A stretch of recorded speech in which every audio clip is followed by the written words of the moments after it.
My sister introduced me as the family disappointment at her engagement party while I served appetizers. Then her fiancé's mother looked at me and said, "Wait, are you the Mara Okonkwo?" The tray was heavier than it looked. That detail matters. Hold it for a moment before anything else. It was a silver catering tray. The oval kind, the kind that exists specifically to be carried at events by people who are not guests. Loaded with 17 mushroom crostini that I had watched the catering staff prepare in the kitchen because I had been directed to the kitchen at 6:30 p.m. by my mother, who had handed me the tray with the specific efficiency of a woman implementing a plan she had thought through in advance. "Help Felicia's team with the past appetizers," she had said. "We're short a person, and you're already here." I was already there because I was family. The distinction between being family and being staff had apparently collapsed sometime in the preceding 6 months, and I had not been notified. I picked up the tray. I walked into the main room of the Carrington event space in Philadelphia, the one with the vaulted ceilings and the exposed brick, and the lighting that makes everyone look like they are at the best moment of their lives. And I began offering mushroom crostini to people who were celebrating my sister Adizi's engagement to a man named William Carver, whose family owned, among other things, the event space in which I was currently serving appetizers. I was 45 minutes into the rotation when Adizi found me near the bar. She was radiant in the specific way of someone who has organized a room around themselves and is watching the organization succeed. Her dress was ivory, off-shoulder, the kind of garment that costs what several months of reasonable living costs. She had a champagne glass in one hand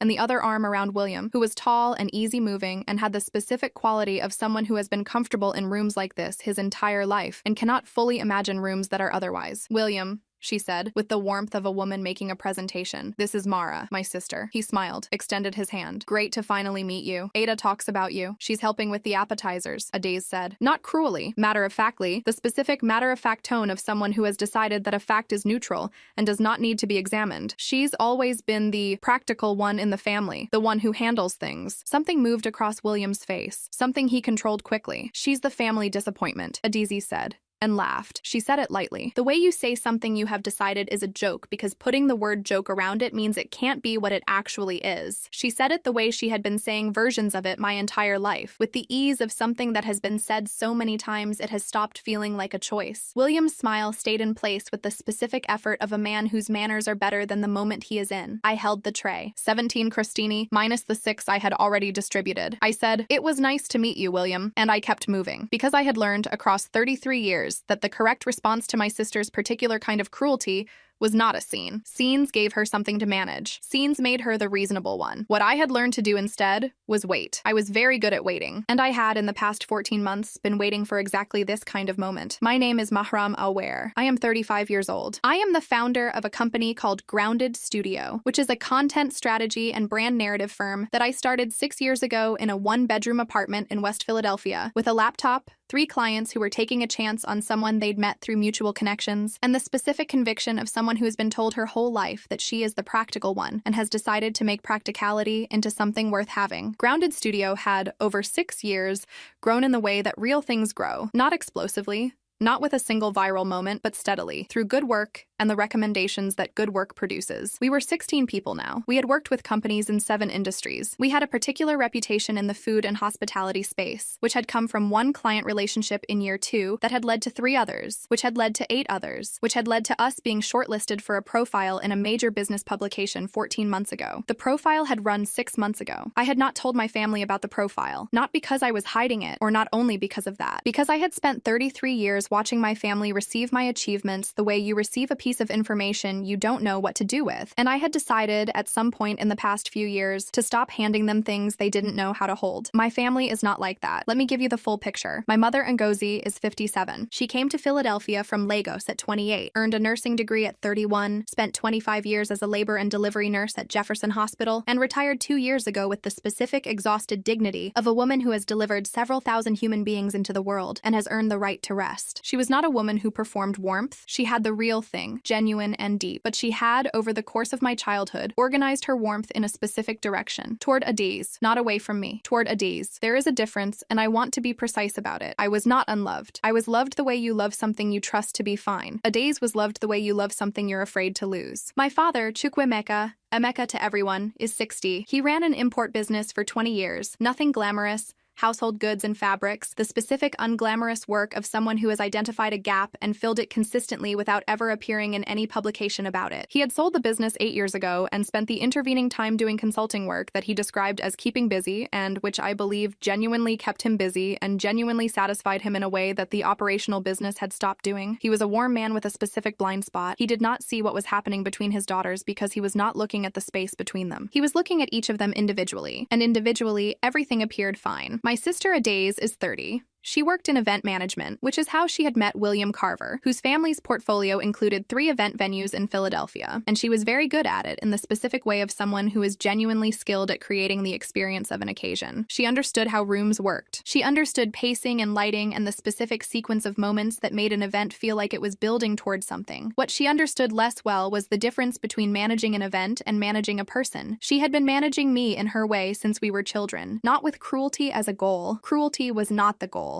I don't believe it was ever the goal, but with the specific unconscious efficiency of someone who has learned that defining the people around them is a form of control, and control is a form of safety, and safety is what you reach for when the world feels like it requires constant management. She had defined me as the practical one, the capable one, the family disappointment when she needed the joke to land, the one who handles things when handling was required. I had been handling things for 33 years. Tonight, I was handling a crostini tray. The first sign that something was specifically wrong about this evening, beyond the baseline wrongness of being handed a tray by my own mother, had arrived 3 weeks before the engagement party. Adaze had called to tell me about the event and had said, toward the end of the call, that she hoped I could help out a bit since the venue requires a minimum catering staff and we're trying to keep costs manageable. I said, "You want me to be catering staff at your engagement party?" She said, "I want you to help. Your family. It'll be fine." I said, "Adaze." She said, "Mara, please don't make this a thing." The specific sentence, "please don't make this a thing," is one I had heard from my sister many times. It was the sentence she used when she had done something that was, in fact, a thing, and was seeking my cooperation in the project of making it not one. I had cooperated with this project for 3 decades. "I'll be there," I said. The second sign was a conversation I had with my mother 2 weeks before the party, when I called to ask what I should wear. My mother said, "Oh, wear something comfortable. You'll be on your feet." I said, "Mom, I'm a guest." My mother said, "You're family, which means you help. You know how Adaze is with events. She needs everything perfect." I said, "Does Adaze know she's asked me to work her engagement party?" My mother said, "She asked you to help." That's different. I sat with this specific distinction between help and work for a long moment and then said, okay, I should have said something different. I should have said it clearly and directly and let it be what it was. I know this. What I did instead was the pattern I had always operated in, the quiet absorption, the non-confrontation, the management of my own response so that no one had to manage theirs. I was done with that pattern. I just wasn't done with it yet. I was on my 3rd circuit of the room, the crostini tray significantly lighter, when I heard my name, not my name being called, my name being said, in the specific interested tone of someone reading something on a phone and confirming what they're reading against what they're seeing. The voice belonged to a woman I had not yet met. She was in her mid-50s, beautifully dressed, with the particular composed quality of someone who is used to being the most organized person in any room and has made peace with that. She was looking at her phone and then looking at me with the expression of someone resolving a discrepancy. "Excuse me," she said. "Are you Mara Okonkwo of Grounded Studio?" I stopped. "Yes," I said. She turned her phone toward me. It was the profile. The one that had run 6 months ago in the publication I had not told my family about. My photograph was at the top, a photograph taken in my studio, which was now a proper studio and not a 1-bedroom apartment. And the headline read, "Building from the ground up, how Mara Okonkwo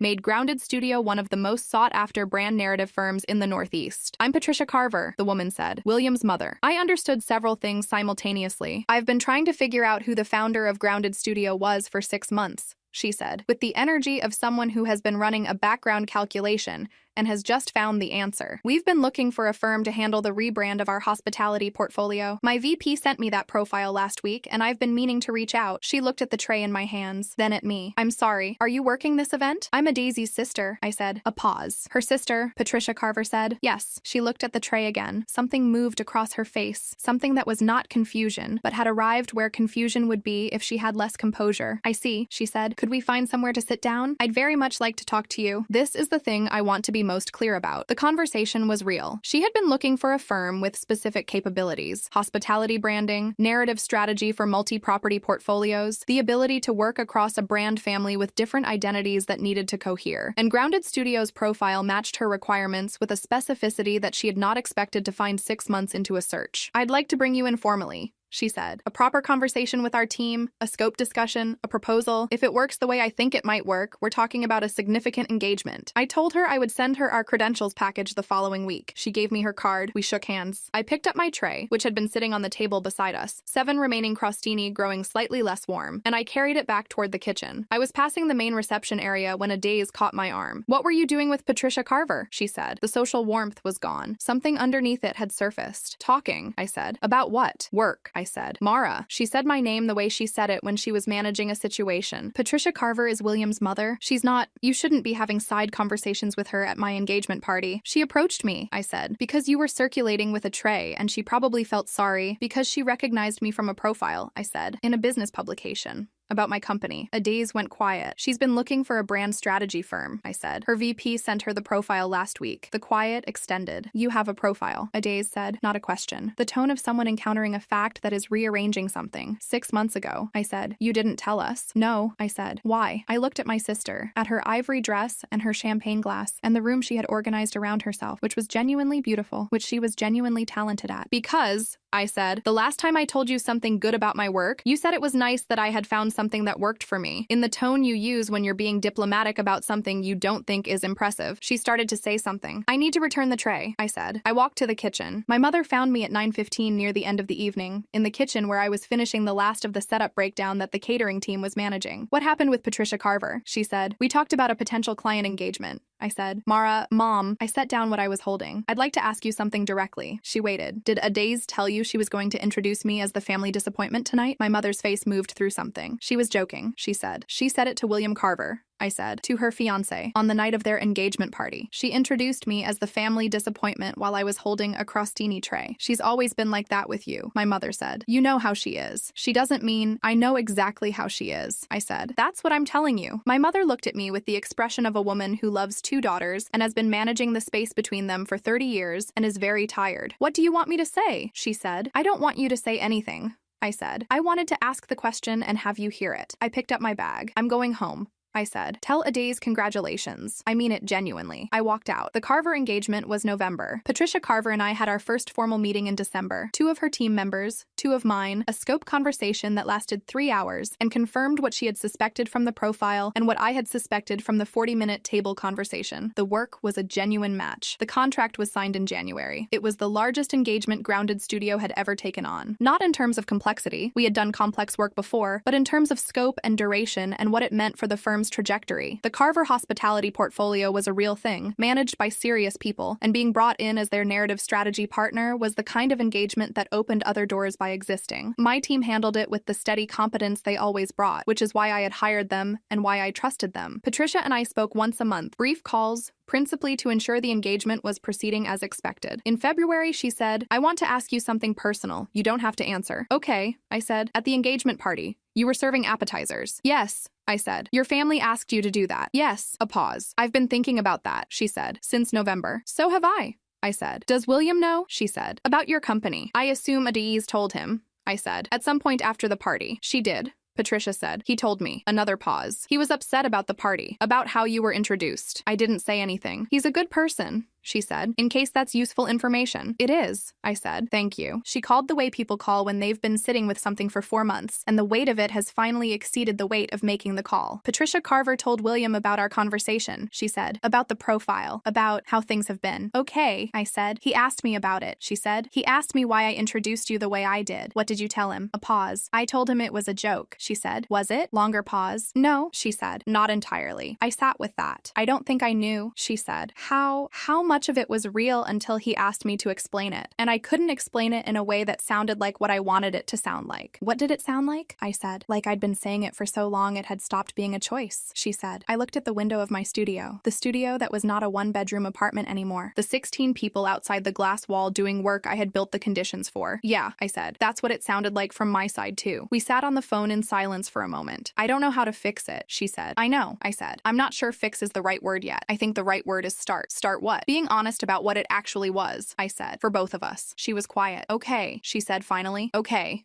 I said. I have been in therapy since December. My therapist is Dr. Kezia Amara, 14 years of practice in sibling dynamics and family identity formation, which addresses what she calls narrative assignment, the process by which families assign defining stories to their members early in life, and then maintain those stories regardless of what the evidence suggests, because the stories are load-bearing in the family structure, and changing them would require restructuring the structure. She has one question she returns to. Who decided you were the practical one? And what did believing it cost you? I am still answering that question. What I have so far, believing I was the practical one made me excellent at building things. It also made me very slow to understand that building things is not the same as being seen. That you can construct something real and significant and still be holding a crostini tray at your sister's engagement party because nobody in your family has been paying the right kind of attention. Patricia Carver paid the right kind of attention. She looked at a photograph in a profile and recognized something and walked across a room to confirm it. That is not a small thing. Grounded Studios' first project for the Carver portfolio launched last month. A rebrand of their oldest property, a boutique hotel in Center City that had been operating under the same identity since 2004